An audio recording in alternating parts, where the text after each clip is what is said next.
Labdien! Vēlos šodien ar jums dalīt vārdu. Šo vārdu es saņēmu 14. maijā. Šajā gadā Tēvs man uzrunāja, ka šis vārds kādiem ir jādzird, un viņš izlēja par mani savas mīlestības eļļu. Paldies Dievam par viņa mīlestības eļļu, pateicību viņam par viņa dzīvību, par to, ka viņš mūs ir atpircis ar savām asinīm no ikviena ļauna spēka.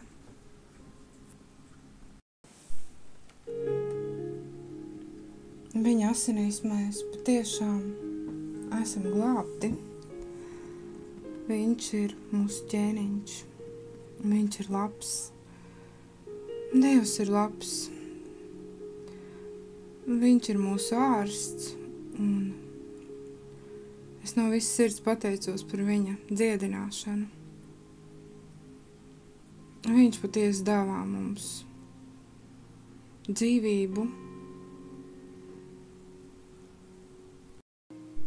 viņš ir mūsu labais gans, un viņš mūs vēlas celt, Jēzus mūs ceļ. Dievs mūs nepazudina, viņš vēlas mūs celt un patiesi mūs sargā.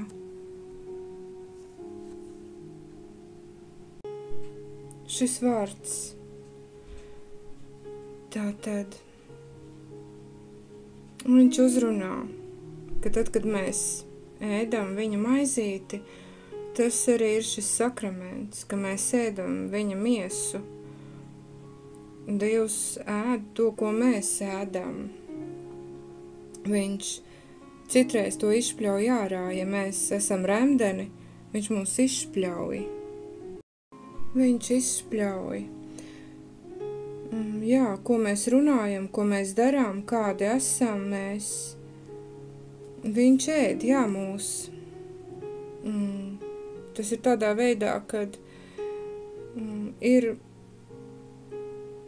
tāda saprašana, kad mēs tikai baudām Dievu, bet īstenībā ir tā, kad ir šī miedarbība. Un viņš vēlas mūs baudīt, un reāli viņš mūs bauda. Vai nu viņš mūs var baudīt, vai nu viņš nevar mūs baudīt. Vai nu, ja, kad mēs esam karsti, kad mēs degam mīlestībā, esam degoši. Mērķis, protams, ir, lai celtu. Kad mēs esam priecīgi viņā un mierpilni, viņš to visu bauda, un viņam ir brīnišķīgi, un brīnišķīgi viņam ir baudīt šo mūsu sabiedrību. Mēs esam viņā, un viņš ir mūsos, un viņš patiesi mūs ēd. Jā, viņš uzņem mūs arī kā barību, un ja mēs esam tādi, kuri mēs esam ārdoši, ja mēs ļaujamies, kad ļaunais mūs ārda, un ja mēs arī tālāk ārdam citu dzīves, ja, tad viņš mūs, protams, izšpļauj. Un tāpēc mums arī nav jābūt šādā pozīcijā. Ir jābūt ļoti, ļoti uzmanīgiem mums, kādā mēs esam pozīcijā Dieva priekšā. Jo, kad mēs visu laužam, kad mēs plēšam un ārdam, tas nenāk par labu mums, jā. Jo Dievs patiesi ir devis mums šo celšanas kalpošanu, un mums vajag celt otru, mums ir jāceļ otru. Un tā ir mīlestība, kura ceļ, Dieva mīlestība ceļ, un viņš izšpļaus remdenos, viņš izšpļaus, jā, obligāti, tā ir rakstīts Dieva vārdā, un tāpēc mums vajag celt vienam otru, un celšana tas nozīmē ar mīlestību. Jā, bez mīlestības nevar pacelt nevienu. Jā, tāds ir Dieva plāns, un viņš te paaugstina šo latiņu, jo viņš grib šo te tīru mīlestību. Mīlestību, kurā nav iznīcības, kurā nav rupjības, kurā nav sarkasms. Un viņš vēlas dot tādu mācību, korekciju, vairīties no tādām lietām,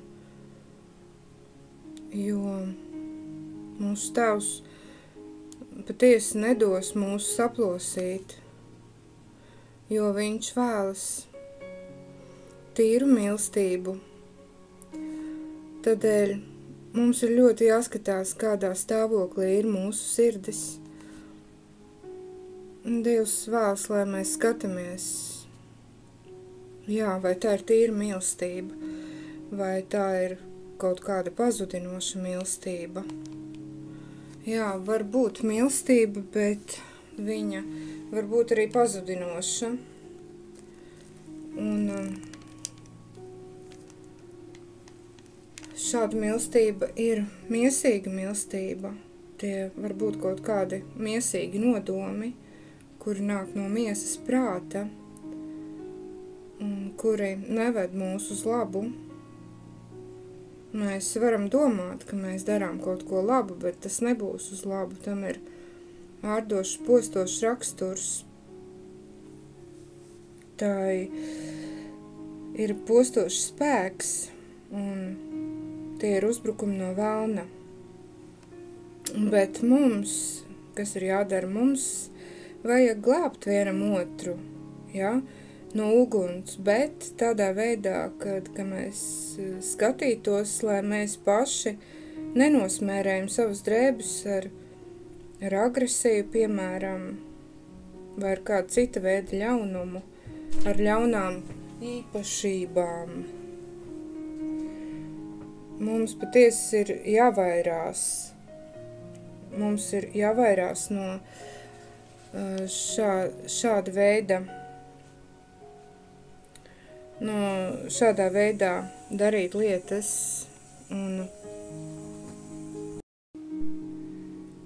ir svarīgi tādēļ mums sargāties un būt piesardzīgiem no šādām lietām, darīt tā. Tad mēs skatāmies vispirms paši uz sevi. Mums ir jāskatās pašiem uz sevi, vai mūsu sirdīs nav elki. Zināšanas arī var būt kā elks un arī kalpošana. Kā Bībelē ir teikts, ka zināšanas dara uzpūtīgu, bet mīlestība ceļ. Bet svētais gars dāvā brīvību. Jā, slava Dievam, paldies Dievam par viņa brīvību. Tādēļ no tādām lietām gars runā, kad ir mums jānošķiras tādā veidā, ka jāatdalās, jānodala sevi. Un kādā veidā tas ir iespējams atdalīties, ir nepieciešams izsūdzēt to Dievu priekšā. Un lai nekāds postošs spēks, nekāda veida mūs nevar piezakties, lai tas neārda mūs un mūsu tuviniekus. Jā, lai mēs sargājam sevi un arī citus, lai mēs sargājam un palīdzam, lai mūsu spēks nav pazudinošs.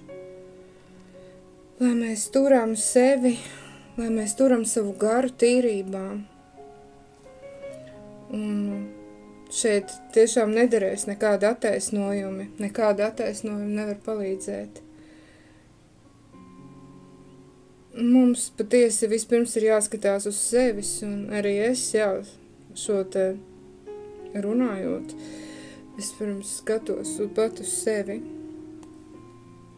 lai Dieva žēlstība mūs sargā, jo ne mēs paši, protams, tikai viņa žēlstība var izdarīt šo darbu, var paveikt šo darbu. Slava viņam par to. Tādēļ mums ir Svētais Gars devis šo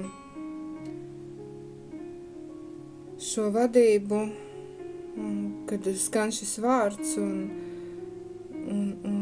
viņš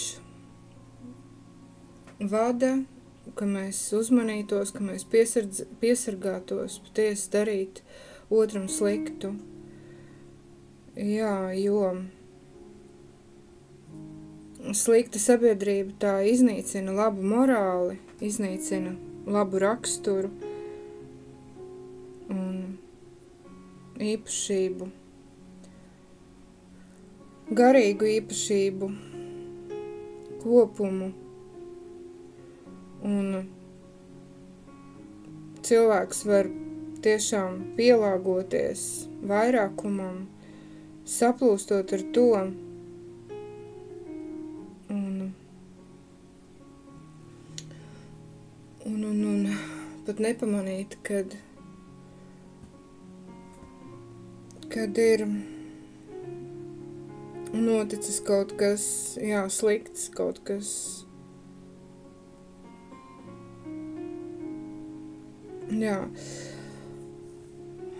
tāpēc mums ir jāskatās, ka mēs daram labu cilvēkiem, skatoties, ar ko mēs esam kopā, kā pusē mēs esam, slavu Dievam, Dieva pusē vai ienaidnieku pusē, darīt labu cilvēkiem, runāt labus vārdus, kuri ceļ, vārdus, kuri atnes dzīvību līdz cilvēkiem, kuri atnes prieku. Labu vārdu, labs vārds paceļ, vārds, kurš teikts ir patiesībā, tas audzina cilvēku, tas palīdz, tas ietekmē pozitīvā veidā, dievišķā veidā. Un arī Salamana 25:12 ir teikts, ka vārds, kurš ir teikts īstajā laikā, ir kā zelta āboli greznos sudraba traukos.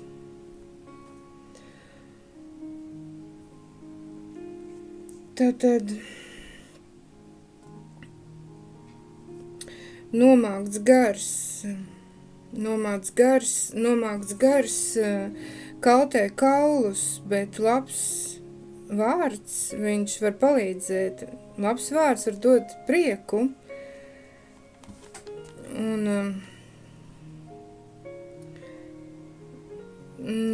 no šī te nomākta gara, kad mums ir nomākts gars, var nākt, tiešām nevar nākt nekas lielā mērā, tīrs un patiess, Tas ir problēma prātā, bet Dievs patiesi dod prieku. Viņš vēlas dot prieku. Jautru sirds iepriecina seju, bet, kad sirds ir bēdās, gars kļūst noguris. Un prieks tās tiešām ir dziļums. Tas ir daudz jau dziļāk. Tā ir Dieva sirds. Tas ir Dieva sirdī.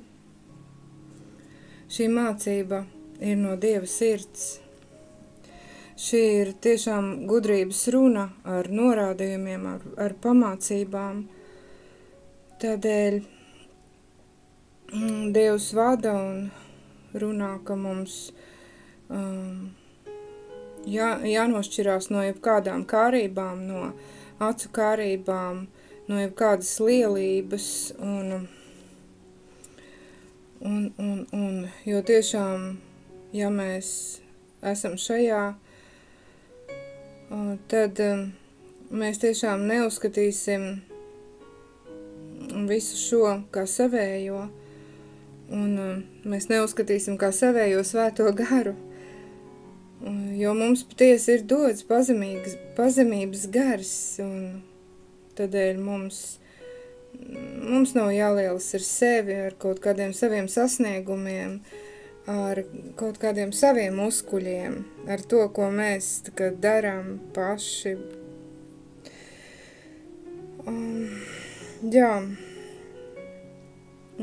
Tiešām mums ir jāskatās uz sevi kā uz Dieva slavas nesētājiem, kuri nesā šo dievišķo atribūtiku. Un šī atribūtika ir, ka mēs, tā nav tikai ārēji redzama, kad mēs izdzeram šo kausu, bet mums vienmēr ir jānēsā šo atribūtiku. Tā nav ārēja, tā ir iekšēja. Iekšēja, jo Jēzus ir mūsos. Es esmu Jēzu un Jēzus ir manī, Mēs esam pieraduši cilvēcīgi, kā cilvēki visu skatīt ārēji, bet mums ir jāiet dziļāk, mums ir jāiet, mums ir jāpeld dziļumos. Viņa pārdabiskā mīlestībā mums ir jāļaujās šeit aizrautībā, kad tiešām, ka viņš mūs var tiešām paņemt, kad mēs esam piedevuši, kad mēs esam mierā, kad mēs esam samierinājušies, piedevuši saviem tuviniekiem, kuri mums ir izdarījuši slikti. Un debes Tēvs vēlās, lai tiesi mēs esam garīgi jūtīgi,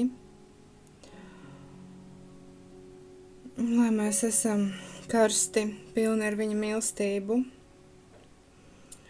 un lai tas, ko mēs darām, tiešām tas nepārsniedz šo atļauto, lai mēs esam veseli, un slava Dievam, es patiesi pateicos, kad tu vari lūgt ar mani kopā arī. Es pateicos, Dievs, Tev, ka Tu koriģē patiesi, ka Tu vadi mūs dziļāk, ka mēs sākam visu redzēt ar Tevi. Katru cilvēku redzam, katru situāciju ar Tevi kopā, un ka mēs neskatām visu pēc miesas un neatbildam miesīgi, lai Dievs mūsos veic šīs dziļās izmaiņas. Tādēļ arī mūsu spriedumiem arī ir jānāk. Ir jānāk no dziļumiem mūsu sirds, kur ir taisnība, kur ir svētums, Dieva taisnība, miers. Ka mēs nesteidzamies otru nogalināt ar vārdiem, izteikt kaut kādus spriedumus, ka mēs nesabojājam arī dzīvībai vajadzīgos svarīgos orgānus ar savām attieksmēm. Kungs, nāc Dievs, es pateicos Tev, slava Tev, Tēvs Jēzu. Aleluja!